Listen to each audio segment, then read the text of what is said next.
Donc, bonjour tout le monde, bienvenue dans cette capsule.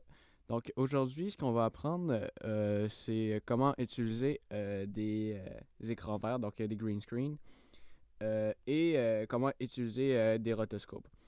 Donc, la première chose qu'on va faire, c'est freeze frame, parce que ça, dans le fond, notre image, on veut la garder comme ça, mais on veut pas, on la veut pas aussi courte, donc on la veut plus longue.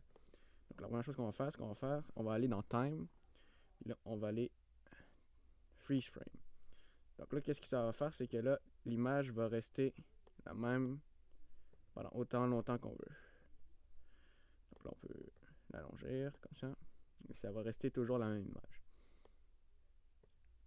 Donc, lorsqu'on veut utiliser notre green screen, dans le fond, ce qu'on va faire, c'est pas comme dans les autres logiciels de montage. Ça va être dans les effets, donc qui sont à notre droite ici.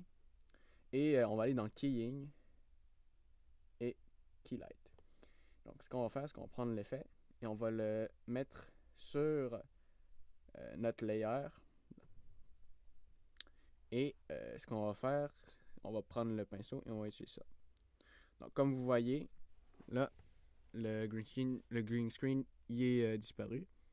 Et ça, c'est dans les cas où que votre truc était parfait. Vous pouvez ajuster avec ces paramètres-là.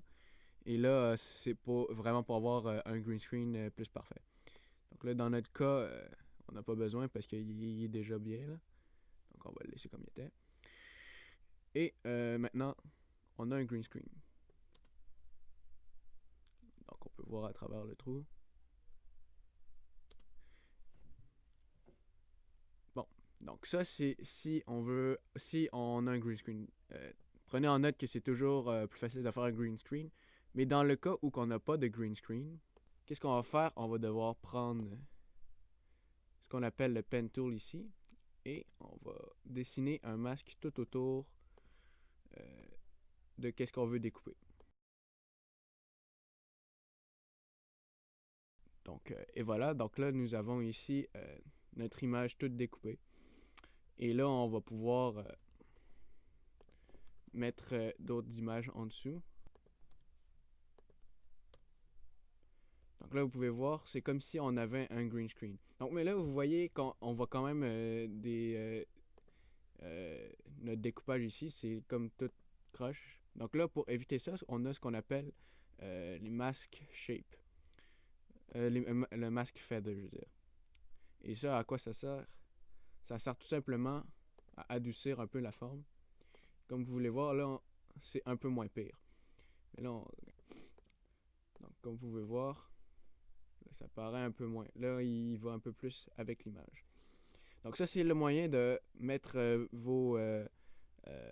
de mettre d'autres objets dans votre composition. Donc ça, c'est la façon de le faire sans un écran vert. Tenez en compte, par exemple, que c'est toujours mieux de le faire avec un écran vert parce que si votre image bouge, vous pouvez voir, regardez, là, on va toujours garder la même forme. Et donc, qu'est-ce qu'on est obligé de faire? C'est de le faire pour chaque image. Donc, il faut le faire image par image. Donc, on recommande toujours de le faire avec un écran vert, mais dans le cas où vous n'avez pas d'écran vert, vous pouvez toujours le faire image par image, comme ça, en faisant un découpage. Et ça va paraître comme ça. Donc, c'est tout pour cette capsule. Dans la prochaine capsule, on va apprendre comment mettre des clips de 30 fps en 60 fps.